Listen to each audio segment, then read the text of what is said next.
क्या आपको पता है शास्त्रों में सावन के पहले सोमवार को इतना खास क्यों माना गया है? कहा जाता है कि अगर इस दिन सच्चे मन से भगवान शिव का व्रत किया जाए, शिव कथा सुनी जाए और शिवलिंग पर जल चढ़ाया जाए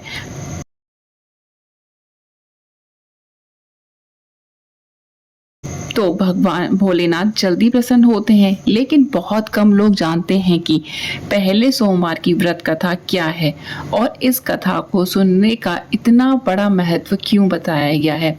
आज हम आपको बताएंगे यही पूरी कथा, और वो भी आसान भाषा में, तो इसलिए वीडियो को आखिर तक ज़रूर देखें। राधे राधे दोस्तों, आपका स्वागत है आपके अपने चैनल सनातन विजडम में। अब हाथ जोड़कर भगवान भोलेनाथ को स्मरण कीजिए। हर हर महादेव, ओम नमः शिवाय। भक्तों, इस साल सावन का पहला सोमवार 3 अगस्त 2026 को है। शास्त्रों में सावन का हर सोमवार बहुत शुभ माना गया है, लेकिन पहला सोमवार खास महत्व रखता है। इस दिन व्रत रखना, भगवान शिव का अभिषेक करना, बेलपत्र चढ़ाना, महामृत्यु मंत्र का जाप करना और सोमवार व्रत कथा सुनना बहुत पुण्य देने वाला माना गया है। अब आइए शुरू करते हैं सावन के पहले सोमवार की पवित्र कथा।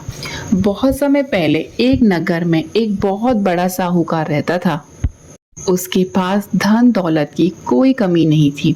बड़ा घर था, नौकर चाकर थी, व्यापार अच्छा चलता था। लेकिन उसके मन में एक बहुत बड़ा दुख था, उसकी कोई संतान न थी। यही बात उसे दिन रात परेशान करती रहती थी। वह सोचता था, इतना धन होने का क्या फायदा जब मेरा अपना कोई बेटा ही नहीं है। इसी दुख में उसने भगवान शिव की शरण ली। वह हर सोमवार का व्रत रखता था।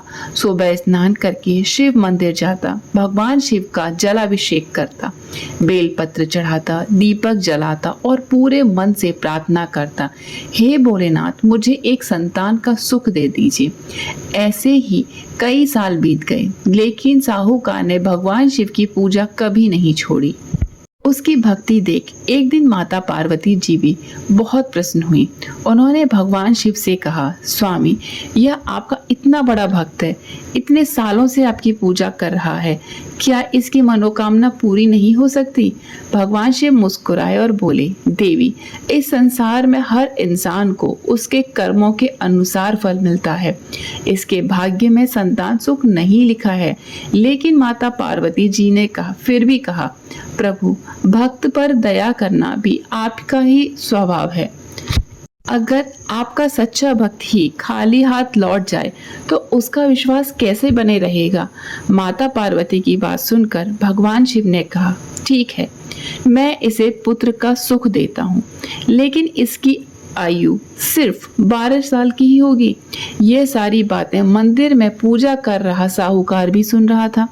उसे अपने बेटे की छोटी आयु का दुख जरूर हुआ, लेकिन उसने भगवान शिव से कोई शिकायत नहीं की।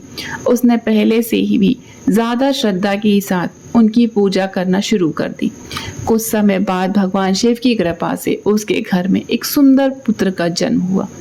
पूरा घर खुशियों से भरा गया। लेकिन साहूकार को भगवान शिव की कही हुई बात हमेशा याद रहती थी। उसे पता था कि उसका बेटा सिर्फ 12 साल तक ही उसके साथ रहेगा। फिर भी उसने बेटे को बहुत अच्छे संस्कार दिए, उसे धर्म की बातें सिखाई और भगवान शिव की भक्ति की सिखाई। धीरे धीरे समय बीतता गया और देखते ही देखते वह बच्चा 11 साल का हो गया। एक दिन उसकी माँ ने कहा, अब हमारा बेटा बड़ा हो गया है, इसका विवाह कर देना चाहिए। लेकिन साहूकार को भगवान शिव की बात याद थी, इसलिए उसने कहा, अभी इसका विवाह नहीं होगा, पहले इसे काशी पढ़ने भेजेंगे। उसने अपने साले यानी लड़के के मामा को बुलाया और कहा, इसे काशी लेकर जाओ। रास्ते में जहाँ भी रुको भगवान का यज्ञ करना, ब्राह्मणों का भोजन कराना, दान करते हुए जाना। मामा और भांजा यात्रा पर निकल पड़े। दोनों जहाँ भी जाते भगवान का यज्ञ करते, गरीबों की मदद करते, ब्राह्मणों को भोजन कराते और फिर आगे बढ़ते। एक दिन रास्ते में वे एक बड़े नगर में पहुंचे। उस नगर के राजा की बेटी का विवाह था। चारों तरफ खुशी का माहौल था, लेकिन एक बड़ी परेशानी आ गई।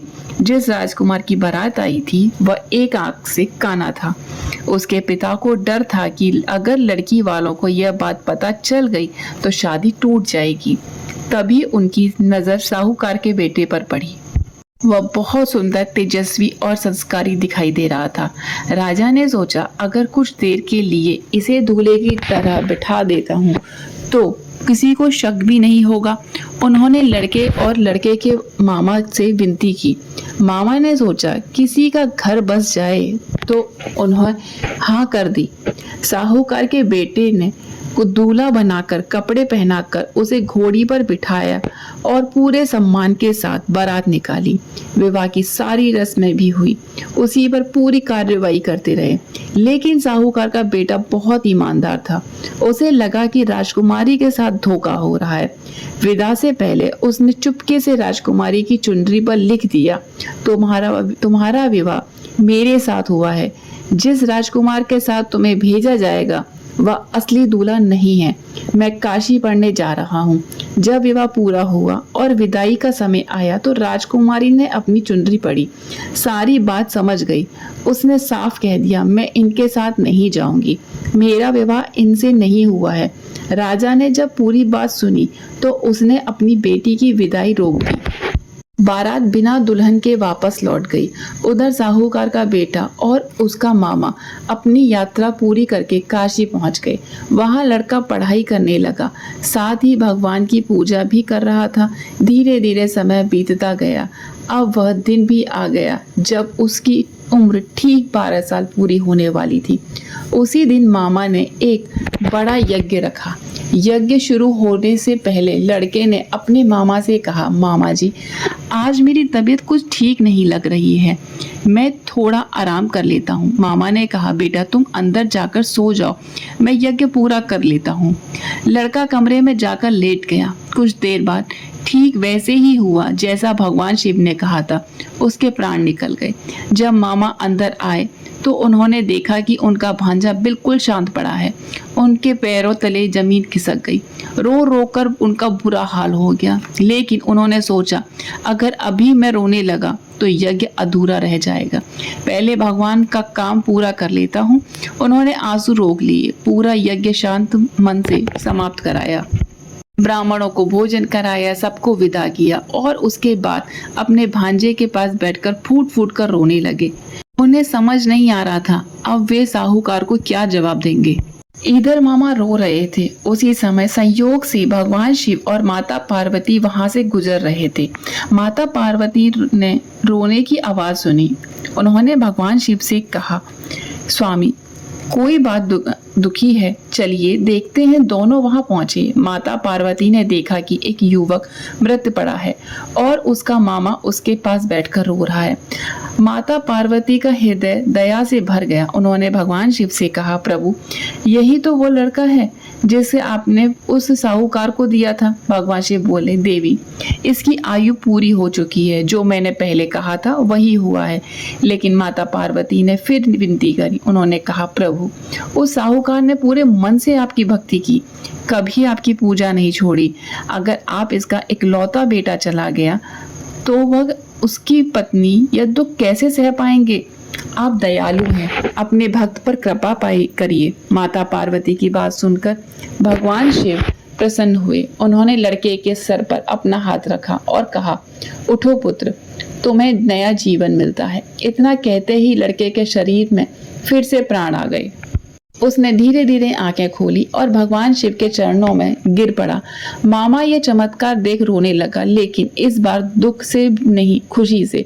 उन्होंने भगवान शिव का बार बार धन्यवाद किया। कुछ दिन बाद दोनों काशी से अपने घर लौटने लगे। रास्ते में वही नगर आया जहां राजकुमारी का विवाह हुआ था।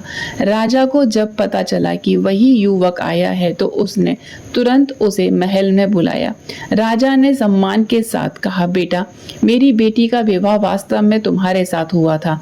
अब तुम दोनों साथ ही अपने घर जाओ। इस बात को पूरी रीति रिवाज के साथ राजकुमारी की विदाई हुई। राजा ने अपनी बेटी के साथ बहुत सा धन, वस्त्र और उपहार भी दिए। उधर साहूकार और उसकी पत्नी अपने बेटे की राह देख रहे थे। उन्हें तो यही डर था कि अब उनका बेटा कभी वापस नहीं आएगा। वही लड़के के मामा पहले घर पहुंचे। उन्होंने कहा, चिंता मत कीजिए, आपका बेटा बिल्कुल ठीक है और अपनी पत्नी के साथ वापस आ रहा है। पहले तो साहूकार को विश्वास नहीं हुआ, लेकिन थोड़ी देर बाद जब उसने अपने बेटे को सामने से देखा तो उसकी आंखों से खुशी के आंसू बहने लगे। पति पत्नी दोनों भगवान शिव का धन्यवाद करने लगे। उन्हें समझ आ गया कि सच्ची भक्ति कभी व्यर्थ नहीं जाती। भगवान अपने भक्त की परीक्षा जरूर लेते हैं, लेकिन उसका साथ कभी नहीं छोड़ते। भक्तों, इस कथा से हमें क्या शिक्षा मिलती है? पहली बात, भगवान शिव की भक्ति कभी व्यर्थ नहीं जाती। दूसरी बात, मुश्किल समय में भी भगवान पर भरोसा नहीं छोड़ना चाहिए। तीसरी बात, दान, सेवा, व्रत और सच्ची श्रद्धा का फल भगवान जरूर देते हैं। और सबसे बड़ी बात, भगवान शिव अपने भक्तों पर हमेशा अपनी कृपा बनाए रखते हैं, लेकिन सही समय आने पर। इसीलिए शास्त्रों में कहा गया है कि सावन के सोमवार का व्रत, भगवान शिव का अभिषेक और सोमवार व्रत कथा का श्रद्धा से श्रवण करने वाले भक्त के जीवन में सुख, शांति और परिवार में मंगल होता है। भगवान शिव की कृपा बनी रहती है। अगर आपने आज पूरी श्रद्धा से यह कथा सुनी है तो भगवान भोलेनाथ आपकी सभी शुभकामनाएं पूरी करें। कमेंट में श्रद्धा के साथ ज़रूर लिखें ओम नमः शिवाय या फिर हर हर महादेव। अगर यह कथा आपको अच्छी लगी हो तो इसे अपने परिवार और दूसरे शिव भक्तों के साथ ज़रूर शेयर कीजिए, ताकि वे भी इस कथा को सुनकर पुण्य की भागी बन सकें। ऐसी भी सनातन धर्म, व्रत, पूजा और त्योहार से जुड़ी सही और शास्त्रों पर आधारित जानकारी के लिए सनातन विजडम को सब्सक्राइब